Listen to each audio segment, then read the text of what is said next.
Oke guys, sebelum kita mulai ada baiknya dibantu like video ini, dan bagi yang baru bergabung silahkan tekan dulu tombol subscribe dan aktifkan loncengnya.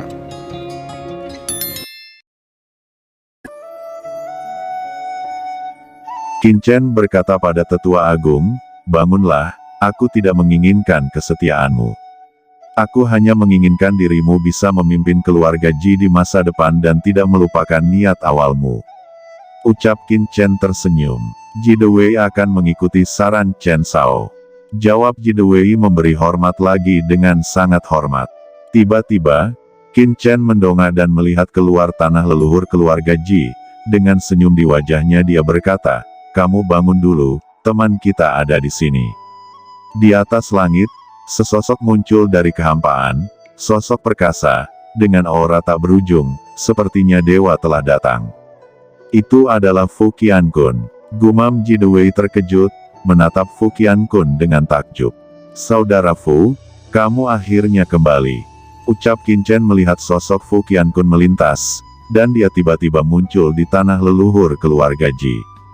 Qin Chen tiba-tiba tertawa, tanpa sedikit pun terkejut. "Kau sudah lama tahu bahwa aku akan kembali?" Jawab Fu Qiankun terlihat tertekan. Setelah meninggalkan tanah leluhur keluarga Ji, dia dengan cepat pergi ke tempat lain di Martial Domain, melalui beberapa kota besar, dan belajar banyak tentang perubahan dalam 200 tahun terakhir. Karena sudah kembali, tidak usah terlalu banyak berpikir. Anda dan saya memiliki tujuan yang sama. Mengapa kita tidak bergabung untuk mengembalikan masa jaya benua Tianwu ini? Ucap Qin Chen tersenyum dan mengulurkan tangan kanannya. "Baiklah, apalagi yang bisa kukatakan?" Jawab Fu Qiankun dan langsung menjabat tangan Qin Chen. "Hei, apakah kamu telah menerobos puncak Kaisar Wu?" Tanya Fu Qiankun memperhatikan Ji Dewei. Setelah tidak melihatnya selama lebih dari setengah bulan, Ji Dewei sebenarnya telah menembus ranah Kaisar Wu di puncak. Ji Dewei hanya membungkuk hormat. "Qin Chen, apa yang akan kita lakukan selanjutnya?" Istana mistis sebenarnya jauh lebih kuat daripada yang ada di permukaan, terutama Sangguan Sier. Tidak diragukan lagi adalah fantasi bagi kita untuk menghancurkan istana berkabut saat ini. Qin Chen menjawab, "Jika Anda tidak mulai melangkah, Anda tidak akan dapat mencapai 1000 mil. Jika Anda tidak mengumpulkan setitik air, Anda tidak akan bisa membuat sungai. Bagaimana Anda bisa tahu jika Anda tidak mencobanya? Kita tidak bisa secara terbuka menghadapi istana berkabut untuk saat ini, tapi kita bisa sedikit melemahkan kekuatannya. Tunggu sampai akhir, baru berikan pukulan fatal." Fu Qiankun berpikir, dia juga merasakan tindakan Qin Chen sebelumnya di cakram giok keberuntungan alam semesta, dan secara alami tahu bahwa pertempuran antara istana berkabut dan kekaisaran Xuanyuan sebenarnya direncanakan oleh Qin Chen. "Kemudian apa rencanamu selanjutnya?" Fu Qiankun berkata dengan sungguh-sungguh. Qin Chen menggaruk kepalanya dan berkata, "Aku belum memikirkannya." Pada saat ini, seorang murid dari keluarga Ji bergegas dan berkata, "Penatua, orang-orang dari keluarga Mo ada di sini." Kali ini, leluhur keluarga Mo secara pribadi memimpin tim dan meminta leluhur untuk bertemu dengannya dan melakukan misi istana berkabut. Mendengar itu, Qin Chen tiba-tiba tersenyum, dia menatap Fu Qiankun, dan berkata, "Saudara Fu, bukankah kesempatan ada di depan mata?" "Apa maksudmu?" Fu Qiankun mengerutkan kening dan menatap Qin Chen. Di luar, sekelompok prajurit keluarga Mo melayang di langit. Pemimpinnya adalah Mo Wesan, leluhur keluarga Mo. Dia berteriak dengan dingin, "Ji tua, segeralah keluar. Apakah kamu bahkan berani tidak mendengarkan perintah istana berkabut?" "Hehe, Mo Wensan, karena telah datang, mengapa tidak masuk dulu dan duduk?" Ucap Ji Dewei berkata sambil tersenyum. "Siapa bilang keluarga Jiku tidak mengikuti perintah istana misti? Kami sibuk sebelumnya. Sekarang orang tua ini telah keluar, kami siap untuk bergandengan tangan dengan keluarga Mo untuk menyerang kekaisaran Xuanyuan."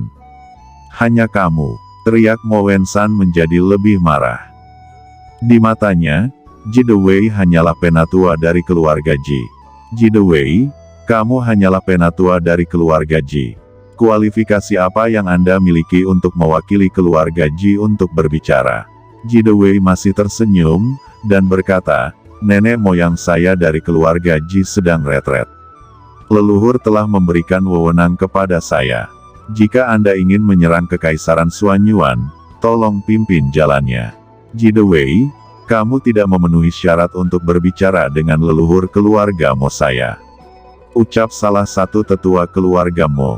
Wajah Ji Dewei tiba-tiba berubah, dia menjulurkan telapak tangannya dan langsung menghantam mulut tetua itu. Dengan sekali klik, darah menyembur dari sudut mulut tetua itu. Saat berikutnya, Ji Dewei berkata, apakah orang tua ini telah memenuhi syarat sekarang? Ji Dewei berkata dengan dingin. Kaisar bela diri puncak, ucap semua orang di keluarga Mo menarik napas dalam-dalam dan menatap Ji Dewei dengan rasa tidak percaya di mata mereka. Pada saat ini, ada tepuk tangan meriah Mo Wensan.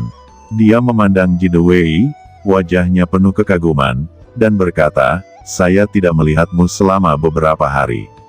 Saat ini tetua Ji telah menerobos ranah Kaisar Wu di puncak tahap akhir. Dengan ekspresi ucapan selamat di wajahnya, seolah-olah dia dengan tulus memberi selamat kepada Ji Dewei. Oke, kalau begitu ayo berangkat sekarang. Qin Chen dan Fu Qiankun bercampur di antara rombongan, setelah menyamar dan menyembunyikan auranya. Mendekati Kekaisaran Xuanyuan, Ji Dewei tiba-tiba berbicara. Saudara Wensan, saya mendengar bahwa serangan menyelinap ke Kekaisaran Xuanyuan ini. Target pilihan Anda adalah kota Fenghui. Maksud saudara Ji?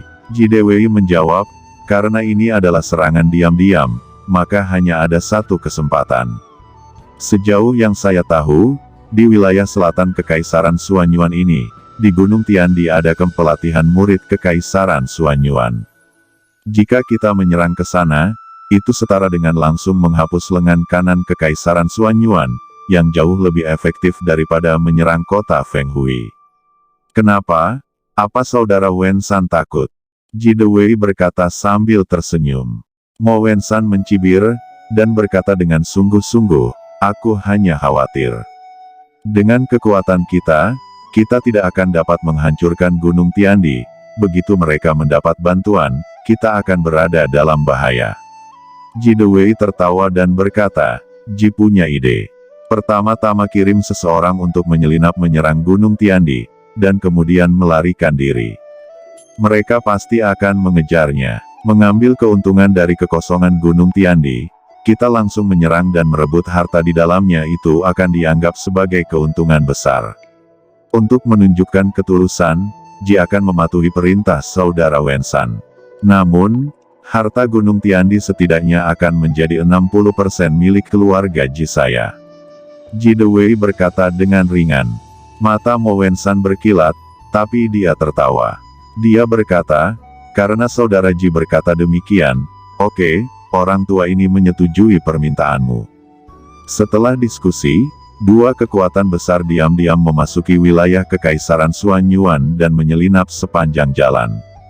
Dalam perjalanan, mereka juga bertemu dengan beberapa prajurit Kekaisaran Xuanyuan, tetapi tanpa kecuali, selama kedua belah pihak bertemu, mereka segera dipenggal oleh Mo Wensan, tidak meninggalkan siapapun untuk bertahan hidup. Ini alami. Mereka harus sangat berhati-hati saat menyerang Gunung Tiandi. Jika sedikit berita menyebar, merekalah yang akan mati. Kalau begitu, apalagi yang kamu tunggu? Bersiaplah untuk bertindak. Yang paling mendesak adalah memecahkan formasi perlindungan Gunung Tiandi terlebih dahulu. Ucap Ji Dewei berkata dengan sungguh-sungguh. Tuan Huntian, bagaimana dengan formasi Gunung Tiandi ini? Tanya Mo Wensan ke samping. Tidak sulit untuk, setidaknya dibutuhkan sekitar 1 hari. Jawab Huntian, dia penuh percaya diri. Mendengar ini, alis Mo Wensan tiba-tiba berkerut, dia melirik orang-orang dari keluarga Ji, dan kemudian berkata kepada Ji Dewei, Saudara Dewei, saya ingin tahu apakah ada master formasi dalam keluarga Ji Anda. Ji Dewei mengangguk dan berkata, memang ada 2 master formasi dari keluarga Ji yang dibawa kali ini.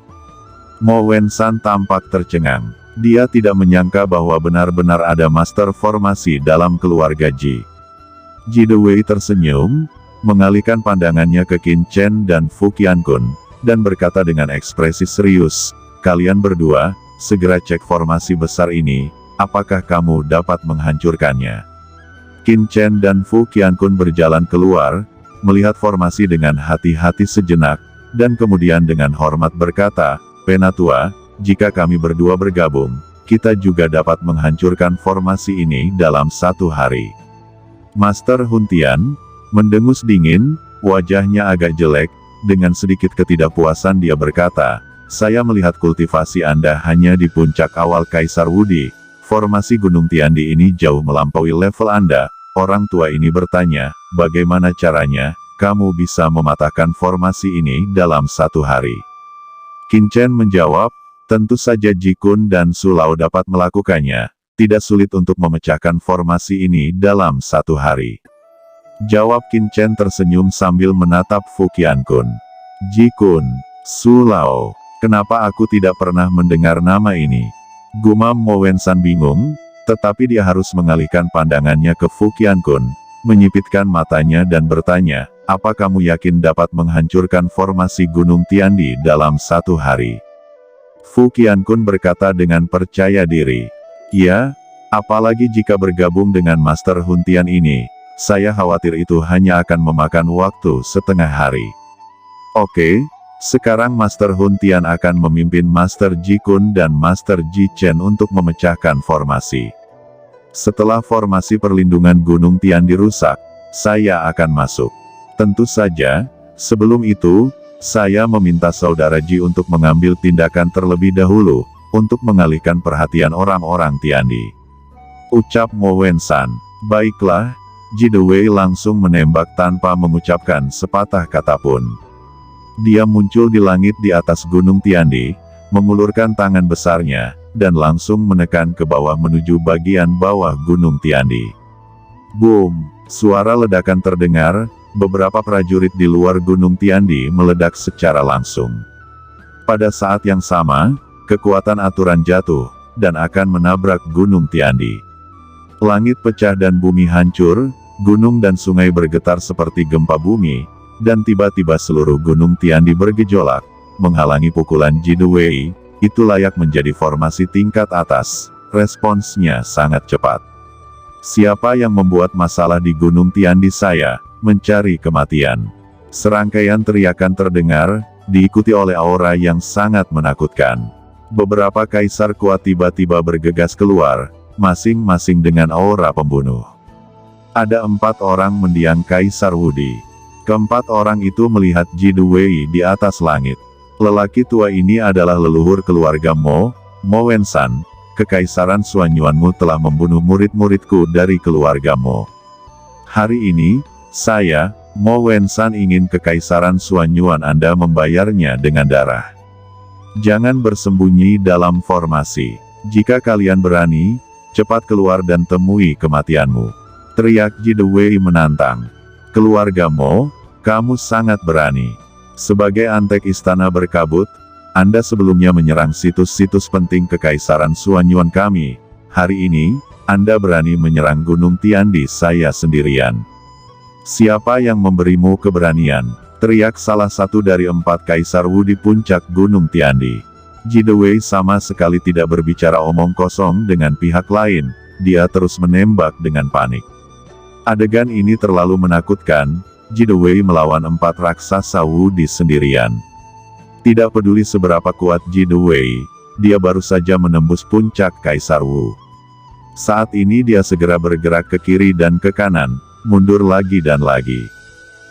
Apalagi, setelah penguasa Gunung Tiandi keluar, Kaisar Wu Feng. Melihat itu, Ji Dewei buru-buru melarikan diri. Semua orang, tetap berjaga di sini untuk mencegah seseorang menyerang lagi. Ucap Kaisar Wu Feng, kemudian dia mengejar Ji Dewei dan menghilang di kehampaan. Beberapa saat kemudian, banyak aura menakutkan tiba-tiba muncul. Ini adalah tim yang tersembunyi dalam kegelapan. Itu adalah Mo Wensan, Qin Chen dan partainya. Pada saat ini, semua praktisi Gunung Tiandi tampak ngeri, dan mereka merasakan krisis akan datang. Tidak, kirimkan pesan segera. Ini adalah ajakan untuk memindahkan harimau dari gunung. Ucap salah satu dari 4 raksasa Gunung Tiandi terkejut, tetapi sebelum mereka dapat mengirim berita, seorang lelaki tua tiba-tiba melambaikan tangannya di kehampaan, dan tiba-tiba, serangkaian bendera formasi berkibar, semua pesan diblokir dan tidak dapat dikirim sama sekali. Orang yang menembak ini secara alami adalah Master Huntian. Qin Chen dan Fu Qiankun saling melirik, mengikuti di belakang, dan kemudian, Mo Wensan memimpin banyak pria kuat dari keluarga Mo dan keluarga Ji, melangkah ke pertempuran di depan. Semuanya, ikuti aku untuk menghentikan formasi Kaisar 9 Naga. Teriak Mo Wensan. Master Huntian tersenyum sedikit, tangannya meremas taktik arai, dan tiba-tiba, kekuatan arai aneh menyebar, menembus ke dalam kekosongan di sekitarnya. Qin Chen terkejut dan bergumam, Master Huntian ini benar-benar memiliki 2 trik. Metode yang dia gunakan seharusnya adalah metode kontrol terbalik. Pertama-tama temukan dasar dari formasi absolut Kaisar 9 Naga, dan kemudian gunakan bendera formasi untuk mengontrol. Dalam keheranan Qin Chen, Master Huntian dengan cepat menampilkan bendera formasi, dan hanya dalam beberapa lusin napas, dia benar-benar membuang hampir 10 bendera formasi. Kemudian Qin Chen menyapu matanya dan menggelengkan kepalanya tiba-tiba. Karena di antara 10 bendera formasi ini, Qin Chen melihat sekilas bahwa 2 di antaranya adalah formasi inti, dan 6 lainnya hanya formasi biasa. Dapat dilihat bahwa pencapaian Master Huntian ini masih belum cukup baik. Kenapa kalian berdua masih linglung? Jika kalian tidak membantu mengontrol bendera formasi, orang tua ini tidak akan mampu bergerak sendirian. Teriak Master Huntian, melihat Qin Chen dan Fu Qiankun masih tercengang, sehingga membuatnya sangat kesal. Oke teman-teman, terima kasih sudah menonton. Jangan lupa like, komen, dan subscribe.